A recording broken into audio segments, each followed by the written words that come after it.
Hello and welcome to today's news analysis. We are doing the Indian Express papers, Chandigarh edition. Now, just before starting with today's analysis, I would like to tell you two things. So, one is yesterday I analyzed the newspaper but could not record it. So, I know the important points and I will try to club it together with today's newspaper. So, there were 3-4 important themes which we will add on with today's news analysis. Right, so that is one thing. Other thing I want to tell you that I want to focus on making the news analysis short.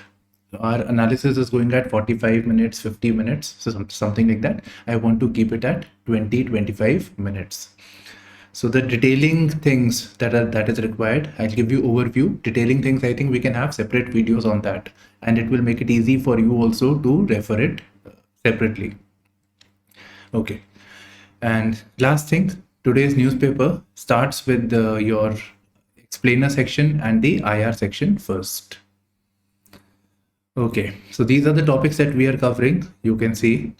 And today morning, I shared with you an explainer on India-Europe trade. And I shared with you 2 questions to be attempted. Right, so have a look at those questions. I have referred to the language of the previous years. And I think it is fairly important topic and must be covered. Okay, so let's go with the sequence. So first of all, we have the world news. So yesterday we had a very sad news that there was an earthquake in Morocco. So Morocco, which is in Northwest Africa. So Morocco mountain areas. Now, when you're reading the newspaper, first thing that should come is which mountains are we referring to? So it is the Atlas Mountains. Right, so Atlas Mountains. So severe disaster has taken place. Very interestingly, houses that were made of mud bricks, they have made it very difficult to find people because the mud bricks dissolved into mud, sealed the place, and it is now very difficult to get survivors of it. Okay, so I think we should visit the Africa map. So this is Morocco, you can see. Algeria, Libya, you should know the sequence of these countries. So Atlas Mountains are over here. Now Libya also is there in the news. And by the way, Libya's capital is Tripoli. And so Libya's capital is Tripoli. So like that, Morocco also we should know. Okay, why Libya is there in news? Libya is there in news because of a storm that has come, which is known as Storm Daniel. North Korea's dictator or leader came to visit Russia. Both sides confirm. So what are they going to talk about?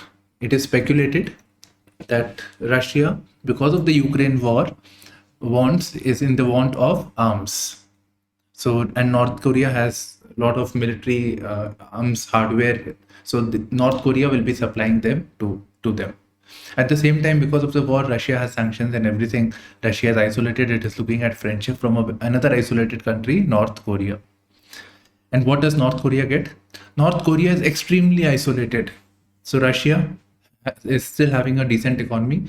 So they can provide them some things of necessity, which North Korea would be needing.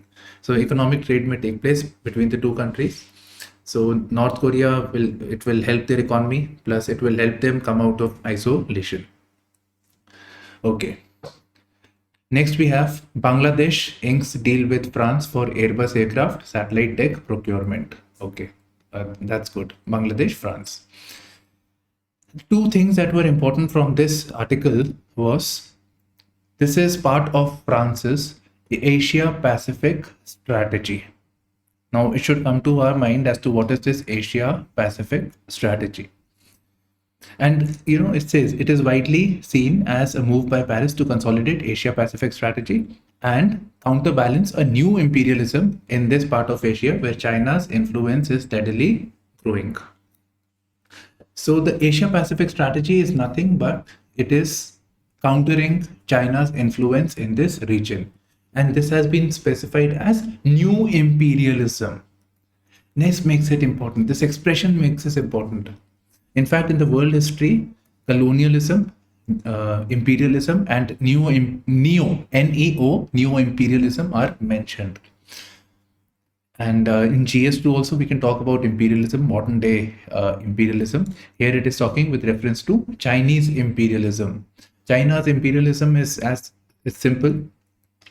China says any less developed country, they say that we will provide you a lot of money, funding for developmental projects. These money are provided in terms of loans or debt. Now debt has to be repaid. These countries, they are not in a position to pay back, so they fall into debt crisis. So once they fall into debt crisis, China forces or coerces them to give concessions. So this is normally done for China to meet its geopolitical or geostrategic objectives. So France is wary of it, US is wary of it. US is Asia Pacific strategy is basically known as pivot to Asia. Okay, now we come to the explainer section. So first let's cover this Morocco thing. So 2,500 people killed, right? So devastating earthquake took place. Basic points about earthquake you should know. The place on the earth, inside the earth, where some fracture or anything happened which led to the earthquake, it is known as focus. And the point directly above it, it is known as epicenter. Okay. Now here it is mentioned as to why this earthquake took place. It's basically because of the northward convergence of the African plate with respect to the Eurasian plate, sorry. Right, so you can imagine this is the African plate, any of this is the African plate. It moving ahead, it's converging with the European plate or the Eurasian plate. And because of this, the earthquake took place. And normally where the plates meet, there is faulting, there is a fracture, right? So this is known as oblique reverse faulting. You don't have to get into these facts, okay? And fault has been explained over here. For fault is a fracture or a zone of fractures between two blocks of rocks.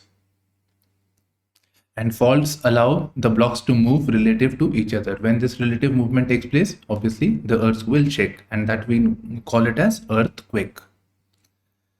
Now scientists use the angle of the fault with respect to the surface. This is known as the dip. To identify the direction of the slip along the fault. So dip is used. Now the dip image I have put it over here. This is fault. You can see the two faults. The movement takes place. So dip is this angle over here. This angle. Now we come to a very, very important topic, Indo-European trade. In fact, this also we can think of it from GS1, the earthquake topic. We can see it from earthquake, this thing as to the reasons for the earthquake, right? The phenomena.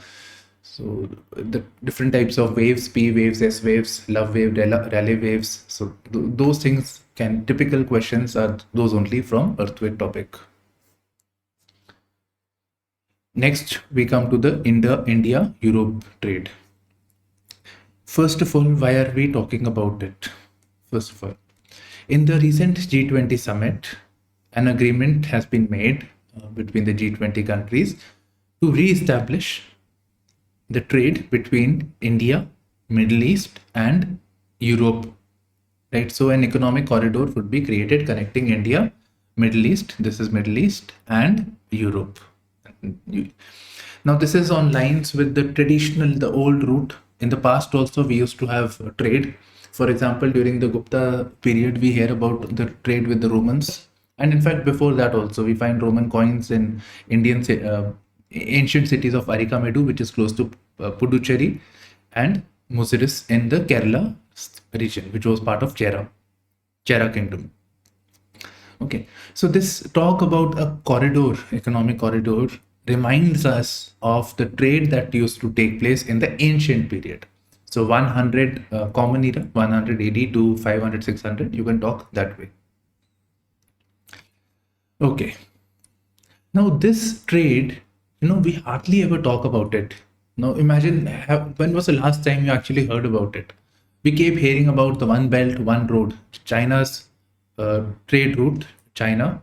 Imagine here China is there, China connected to Europe. China was producing silk and exporting it to the world in return for gold.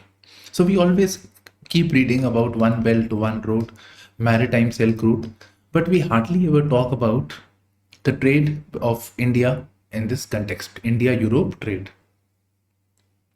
So here the focus is not this, but this one. Now, if you're writing an answer, if you're attempting something, especially in history, you have to refer to the sources. How do you know about all this? That's very, very important. In fact, that is for any GS subject, GS2, GS, especially GS2, GS3, you have to give sources or basis of your answer, of whatever arguments that you are giving. So the sources I have compiled over here, it's fairly big, right? I have to scroll it. So it's big. Okay. So we have certain sources. So first of all, literary sources. So we have a document known as Muziris Papyrus. Muziris Papyrus. It should have been Y over here. So papyrus.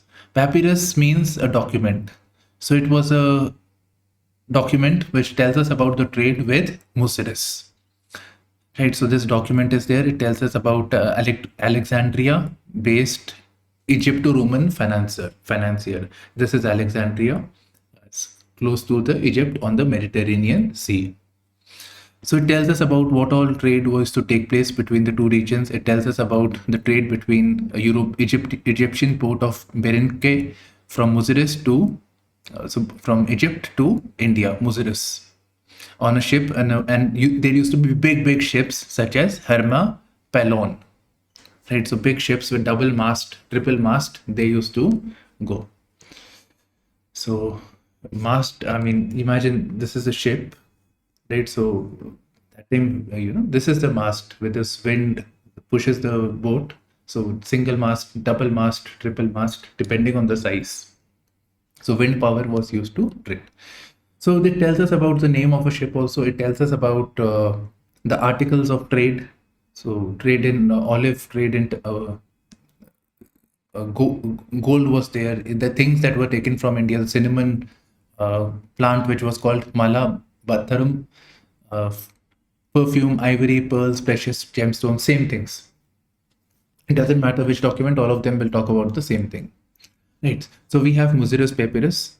Then we have a very famous document known as Periplus of Erythraean Sea. You can freely quote this. So Periplus of Erythraean Sea. Periplus should mean journey, trade, journey or some trade activity. Periplus of Erythraean Sea. Where is the Erythraean Sea? It is the sea around the Gulf of Aden. So this is the Erythraean Sea, right? So this region over here. And this region is known as the Gulf of Aden. Okay, so journey through this region. So it documents about the trading activities that used to take place. So you can quote the same things, similar things that these items were traded. So that we get to know from this work. Okay. And there is also an account of Pliny the Elder. I could have mentioned this also here.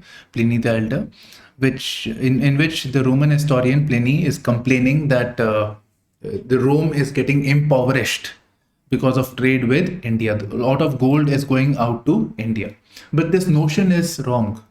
So the notion was that Europe, India was exporting the masalas, the spices, cotton, and these were deemed as items of luxury, and this was robbing Rome of gold because they did not have anything to give to India. So gold was coming to India.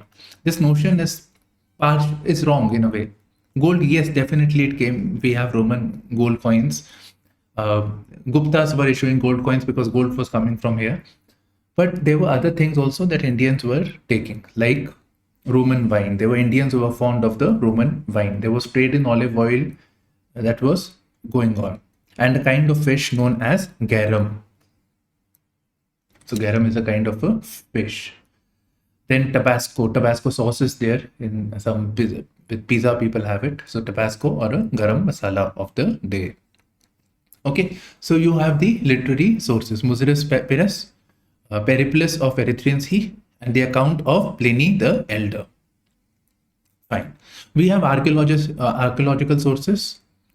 We have the site of Arikamedu, as I have already told you. It's in the East Tamil Nadu region, Puducherry, close to south of Puducherry, modern day. Muziris in Kerala, We have the Roman site of Pompeii, the ancient Roman site of Pompeii. This is the site. It's around the volcano. Okay. And there is already a reference of the place of Socotra, and there is a mention of the Egyptian port of Berenike. Okay, so these are there. You can say that Indian artifacts, etc., were found from these areas, like pottery, etc., were found. In fact, if you read Tamil Nadu NCERT as well as your Tamil Nadu board book as well as your in NCERT, there is mention of this. Then we have paintings. We have graffiti. Graffiti means paintings on the wall. So this we find on the Hoke Cave. Hoke Cave, which is on the island of Socotra. So this is Socotra. Here we find graffiti and site. So this is the Hoke Cave. This is graffiti. I don't know if these were made by the Indians, but yes. So these are there. Then we find some coins which were having a common insignia, probably issued by the Satavahanas. And we also have inscription evidence from the Bactrian region. Bactria is Afghanistan. So we have somewhere over here. Again, why would Indians go over here? Because they want to trade with Europe. So inscriptions in Bactrian and Kharosthi language, so which were having Brahmi inscriptions. Brahmi script was used in India. And these scripts have Indian names like Vishnu, etc. So this is again an indication of trade going on between the from India to Europe, and this was fairly significant. And even if we talk about the trade with China, it wasn't really feasible from China to go directly towards this side. They had to have a stopover in India, and mainly the trade from sea route used to take place. So the way monsoons are there, there was this idea of the reversal of the monsoons, that the winds reverse. So it was conducive for the traders to come to India, stay over here for some time, then move towards Africa, and from there move towards Europe. And they would stay in this area waiting for the reversal of the monsoon to take place to go back to this. They would stay in these places, settle over there, take houses on rent. So all that used to take place. Now, talking about that, we talk about this, but we do not, we don't talk about this, but we talk more about the Chinese Silk Route. So this Chinese Silk Route is actually a relatively new concept that was actually visualized by Prussia. Prussia means one of the German states during the pre-World War era. So this Silk Route itself, the term was coined by a Prussian geographer, Baron von Richthofen.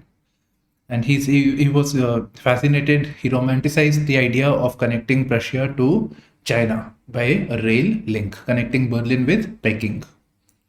So this is trade may have been going on, but that credit has not gone to India as to what the contribution India was doing in this trade overall. So more focus is on trade between trade between Europe and China, but not so much credit has been gone to India by the historians, etc. Okay, so this is a relatively new concept. That's what they are saying.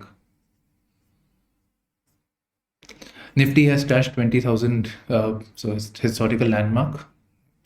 Nifty is an index of 50 shares. So it is issued by the National Stock Exchange, NSE, and there is Sensex, which is by the Bombay Stock Exchange. Nowadays we call it as Gift Nifty. Okay, let's move on. Now we come to actual front page. This is ridiculous news that we have. India's football coach discussed team with astrologer, reject on his advice. So where we talk about scientific temper, etc., we see all this news, right? It's disappointing. Okay, moving on. In the G20 summit, India is a member, of course. Saudi Arabia is also a member. So these two countries, India and Saudi Arabia, had a bilateral meet also. So India had a bilateral meet with Saudi Arabia as well as the US. Okay. So what were the key outcomes? So key outcomes are typically same points, whichever country the meeting is taking place: energy, interconnectivity, digitalization, electronic manufacturing, finance, security, etc.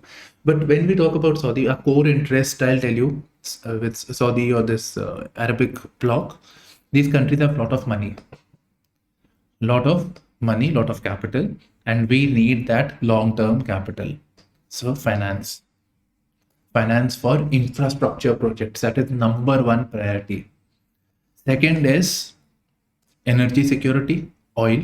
So we need oil at concession. We will say that, you see, India is a price sensitive country. Please provide us oil at a concessional rate. So that is there. Then connectivity, of course, we are talking about this corridor connecting India to Middle East to Europe. So that economic corridor, of course, we would have discussed with them.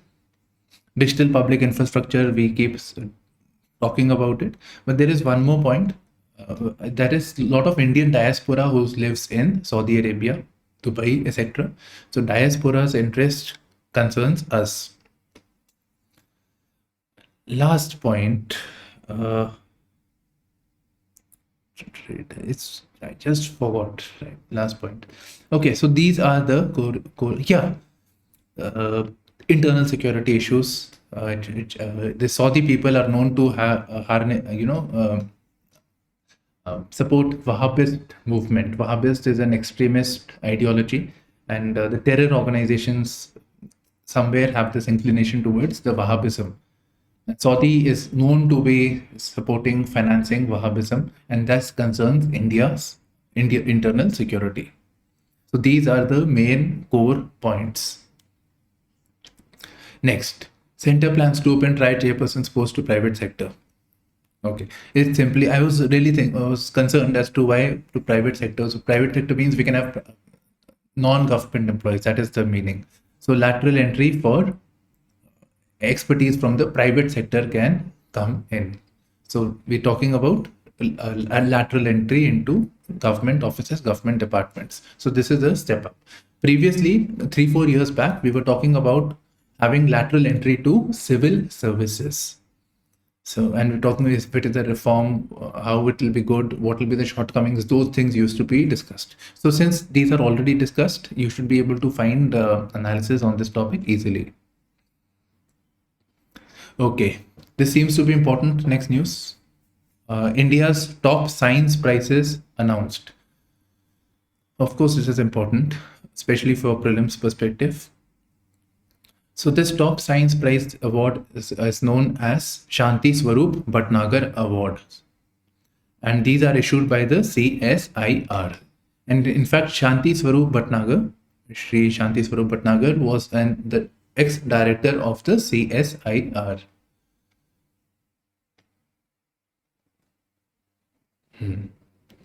So here from Wikipedia, you can get this basic information on him.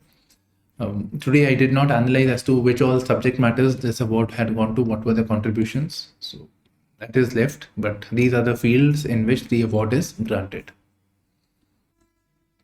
And yes, one important fact, not everybody in the field of science, basically basic criteria, this person has to be a citizen of India, field of science and tech, up to the age of 45 years. So they are eligible. So if a person 46, no.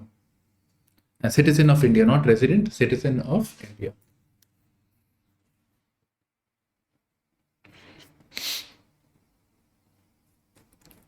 Okay. Jharkhand Quiet Revolution as thousands of women learn to read and write. So there is a focus on female literacy in the tribal areas. I think that's the theme that we can pick up from here.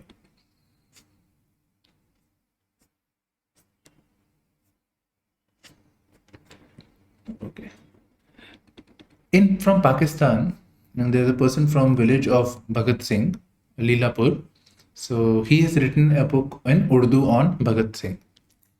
Lialpur, actually. Okay. I think that you should prepare a short note on the contributions of Bhagat Singh's, right? So important events. So that you should write 150 words. You should prepare for it, irrespective of this book, actually. right? It's very, very important. And Bhagat Singh, as the syllabus concerns us, comes to the second phase of revolutionary movement in India. So second phase meant that revolutionary movement, the use of arms, bombs and guns, of course. But besides that, there was a common ideology. So in that sense, it becomes important. I want you to prepare a short note on this topic.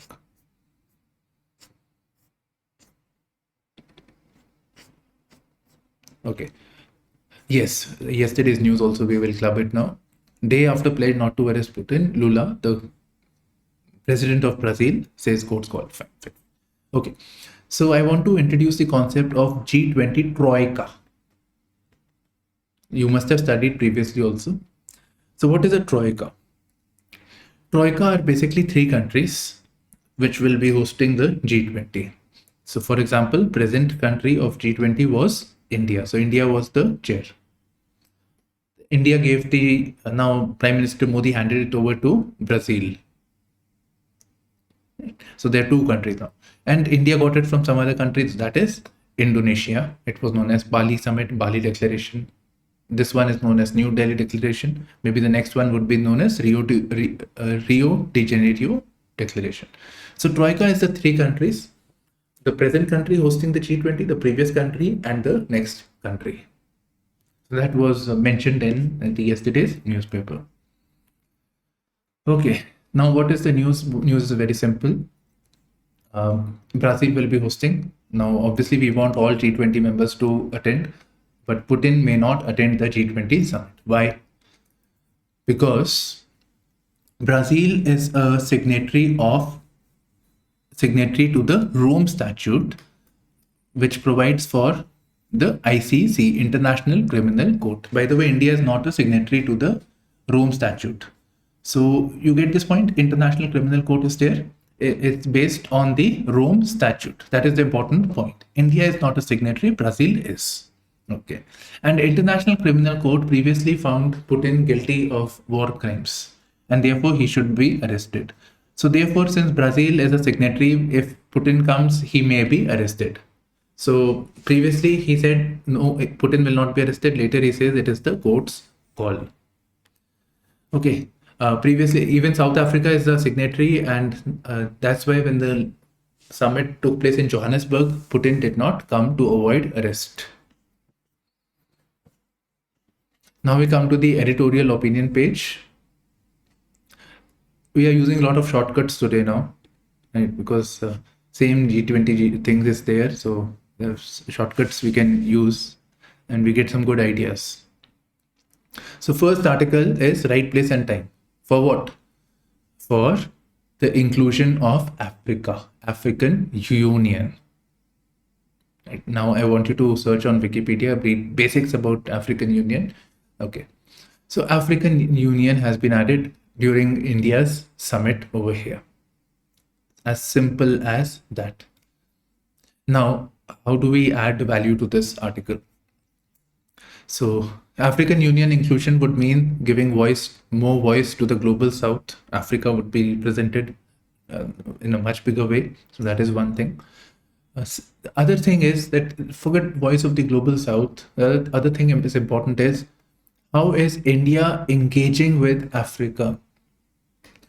It is being said that there is a race going on between the Indian elephant and the Chinese dragon for the takeover of Africa. There's a competition going between the two countries. So that is a theme that we can work.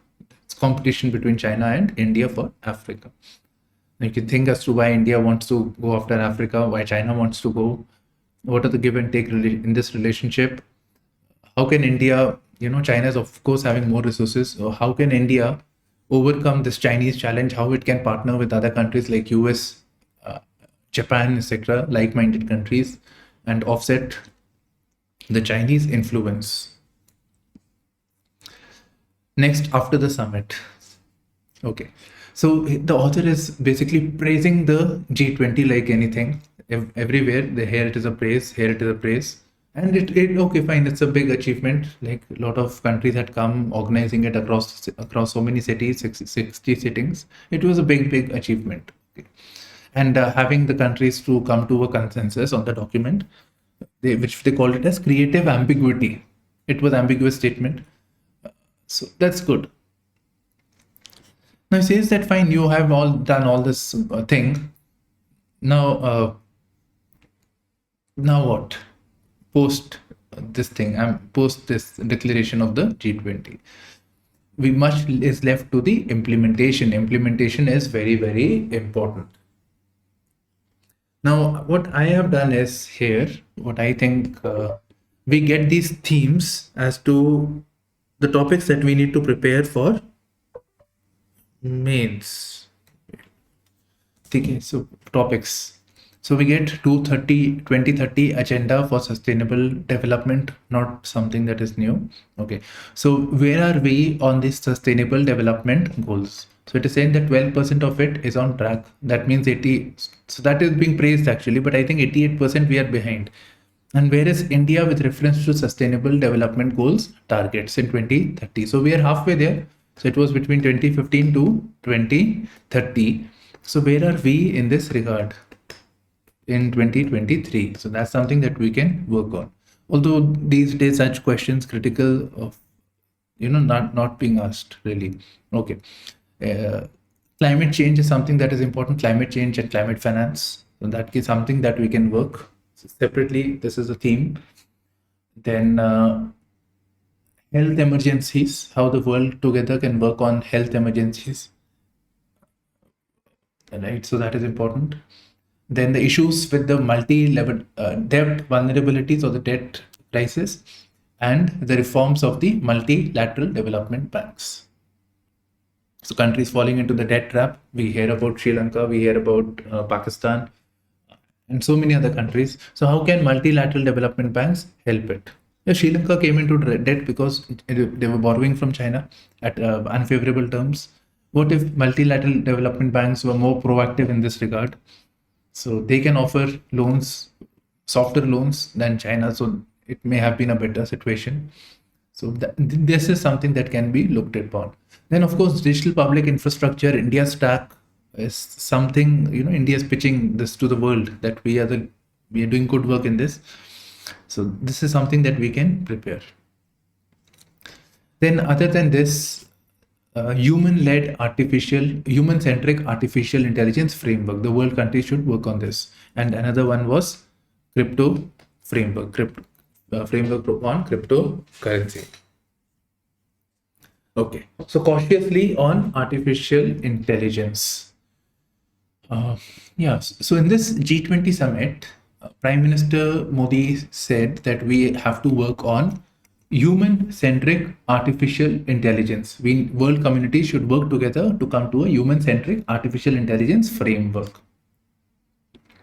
So this article I refer to cover this, right? So this is a government initiative only by Ministry of Electronics, Information Technology. So this you may refer. I think I'll post it on the Telegram as well. Now the fourth, this point, the second last point was of interest. That I was thinking as to what is human-centric artificial intelligence. It says ensuring access, that this artificial intelligence is accessible to all. That's important. The benefits are accessible. It works on inclusion and empowerment. It should not be that it leads to job security risks, right? It excludes a certain section of population. Rather, it should be used in such a way that it makes the society even more inclusive. Socially, economically, financially, it makes it inclusive. So inclusion, and it empowers people. So those are the things that we should work upon, but not at the cost of privacy. So privacy also should be ensured at the same time. So whatever framework we do, the main things should be access, inclusion, empowerment, and at the same time ensuring privacy. Okay. Now from this article also, G20 declaration, it says protection of human rights, transparency, fairness, and accountability. So these are also things that needs to be taken into account. Now, if we talk about protection of human rights, I want to again mention a concept now again, human rights. So there is one natural rights, there are one human rights. So natural rights is like basic things that human beings by the very virtue of birth should have. Human rights is natural rights plus. For example, the right to housing, right to livelihood. So those things will come under human rights. So natural rights plus other rights, which the society feels are necessary for humans. So I was thinking privacy should be part of human rights, protection of human rights. It should be concerns associated with surveillance. AI can be used for surveillance big time, so that needs to be looked into. Misuse of surveillance capability should not take place. Job security is again one more issue. Right, so there's concern that chat GPT, deepfakes, etc. Concern the job security. Okay. Concerns with transparency is there when we talk about AI. What is the algorithm being used? Is it favoring some group of people at the cost of others? We don't know. So there is a possibility of a misuse. There is a possibility that a lot of data is aggregated without the knowledge of the people, and this data is being used to manipulate their actions. For example, we had a controversy concerning Cambridge Analytica. This was a firm that was taking data and trying to influence the political voting patterns. Across the world, they were doing it. So transparency. So fairness and accountability. How the AI is used, if misuse is taking place, then holding the people accountable. If wrongful practices are seen, holding the people accountable. So in this regard, we already have certain countries looking into this issue. We have discussed it also. So we have this European Union Artificial Intelligence Act, which is putting more regulations, more stringent norms, so that the AI is not misused.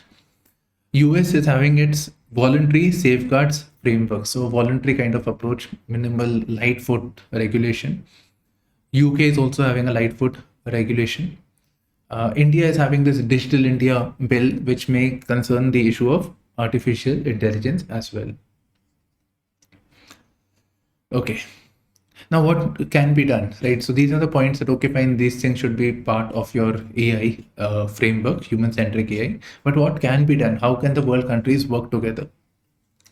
So first of all, we need to have a worldwide consensus regarding the risks of AI. The entire world should be together, because AI is not something like particular specific to one geography. It is the world, concerns the entire world. So entire world should work together on it. So there should be a consensus that yes, there are certain concerns with AI, and they should agree upon it. Okay. So once you agree with the risks, it is important to have standards, conceptualize standards. So some framework should be there that, okay, these norms have to be met. These are things that can be done. Algorithm has to be shared or not shared. So those things, they have to come together on. Last is regulation. So government or the states should have a reasonable stake on the AI's design, development, and deployment, which is presently dominated by few companies like Elon Musk's Tesla, right? Amazon's, they have this Alex. I don't know what is the name of that company. Let's say Amazon alone, Facebook. So few companies are only doing it. We don't know how it is being operated. We don't know about the transparency norms, fairness, accountability. Those are non-existent. So we need the state to bring in transparency, fairness, and accountability. So that is what it means by states would need a substantial stake. Okay, so they should have, so regulatory framework should be there. But at the same time, in the name of regulation, you cannot stop innovation. So some innovative approaches like regulatory sandbox, etc., such things should be conceptualized. Fine. So three things are there. One is consensus in the world, establishing standards, socio-technical standards, and last is regulatory framework. So these are the things that should be there. So you get the principles of human-centric AI. So these two are principles, and some existing laws, and what needs to be done, the way forward. Now coming to the economy section, Nifty nudges 20,000 marks. Very good, very good. Okay. Crude prices are high with oil at $90. Refining margin of Indian players to stay at $9 to $10 per barrel. Okay. Yesterday there was a mention as to why the crude prices are going up. 90 is by the way too much. We were recently at $60 per barrel. It is at 90. So what has happened? So basically there are these two, three things. So one is that there is a surge in demand. We are having this positive economic data and all. So demand, so more fuel is required. Second is this, you can also say submersibles, etc. are working a bit more. Okay. The other thing is that demand has increased, but supply has come down. The OPEC plus, OPEC nations are the countries that export oil. They have a significant stake. OPEC plus is more countries added. So they decided to have a supply cut so that the prices of the crude is maintained. But because of these two combined actions, the prices have gone up. And one can always say because of the geopolitical tensions like Ukraine-Russia war, the prices have been inflated. Okay, we have some good economic data. SUVs sell good. SUV sales really doesn't tell us about inclusive growth in the country, but scooters, two-wheelers growth tell us a story. So scooters drive sales growth in August. Okay, India UK FTA soon. Soon exploring listing of Indian firms on London Stock Exchange. You know, when it comes, then only it makes sense to analyze all these things, because otherwise some points over here, some points other day are covered. I don't think we should wait for the more pointers to come. Okay. So this is it from today's news analysis. Right. So let's see how much time we have taken. Okay. So thank you for streaming in to our channel, IASPrimers, with me.